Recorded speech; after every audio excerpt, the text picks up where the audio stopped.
We'll get on fire for the Lord. We'll go to acquire the fire. We'll go to some concert or conference. We come back all excited, and guess what? They don't have lights and sounds and visual aids like they do at the concert. You don't have Ron Luce from Acquire the Fire or Cutlass up here every Sunday or Wednesday, and you're like, and then you fizzle out.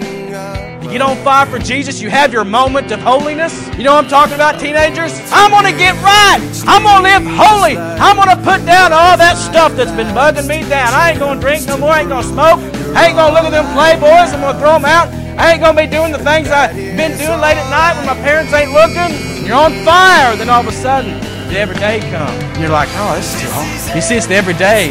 It's the everyday that counts more than a moment that you may have had. So that's the hardest thing, is keeping it. And let me tell every one of you may want to have an experience with God. You may want to have a burning bush moment like Moses had, a parting of the Red Sea moment. You very well may have a moment like that, but you better count on you're going to have tough times. The devil's going to come and try to snatch it away. You're going to have those tough times. But you know what? You've got to hang in there. And you can have a coach yell at you, make you work, practice 2-a-days or 3-a-days or whatever they do, and you can work till you puke or about pass out, and you love it when you're bleeding. You feel like a man, like you're accomplishing something.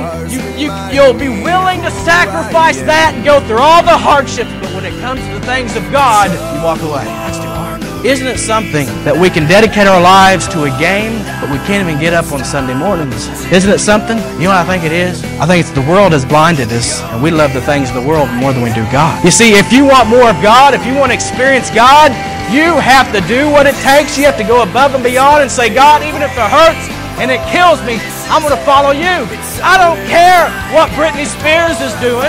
I don't care what all those yahoos are doing on TV, or what the latest hip-hop song is, or what the latest boy band that's come out. All that means nothing, because one of these days I'm going to be dead, stinking in the ground, and guess what? Britney Spears ain't going to come and look over your grave and say, oh, she bought one of my records. No.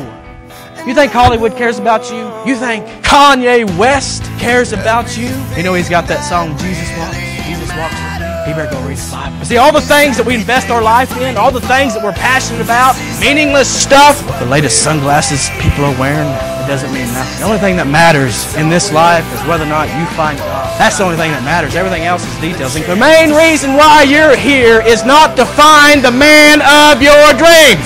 The main reason why you're here is not to find the woman of your dreams. The main reason why we're here, that is to find God. To live the rest of our days with our God. Because one day, we're going to spend eternity with Him or without Him. There's going to be a lot of people in hell going, man, I can't believe I loved the things of this world more than I did God. And guess what? There's not going to be nothing you can do about it. Nothing.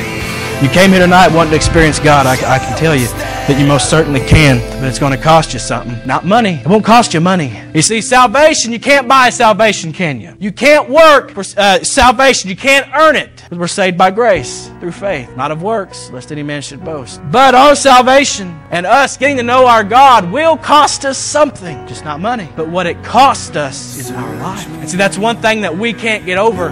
As young people, we can't get it through our heads. And even as adults, we just can't get it through our heads. It costs us our lives every day. You want to be closer to God? Why? What makes you think that God would want to be closer to you? Let me tell you something. I would drive to church. And I would either have like Bruce Springsteen playing. I'd either be listening to Bruce Springsteen or Metallica. But I'd be listening to that. And I would get out of the truck and go walking into church depressed, thinking maybe I'm going to get something today. I would leave the church feeling the exact same way. I was a believer. I believed in Jesus. I knew who He was and what He did for me. I would tell you that I was a follower of Jesus. But why did I think that God would want to be close to me at that moment when I would much rather want to be close to the world than be close to Him? You see, you got to get your priorities straight. What do you want? You can't serve two masters. That's what Jesus said. Young people, you can't serve two masters. When the kids are out on Saturday nights getting drunk and wasted and doing all the stuff you know they do, and then you come into church on Sunday morning, you think God's going, I'm glad she was at least at church. No, because God sees the heart. They'd be out partying all night, come to church on the front row with the hangover. They'd be trying to keep each other awake. And And don't think, young people, don't think the adults don't know it, because they do. There's somebody always watching you, not just God. Your parents have eyes and ears everywhere. Your parents have friends everywhere, and they're watching you. What you do gets back. You can be one thing at school and then come to church and try to be all religious. But guess what? The people at school see it. You know, I've been at the high school for 7 years. You know what I hear a lot from a lot of high school kids, why they don't go to church?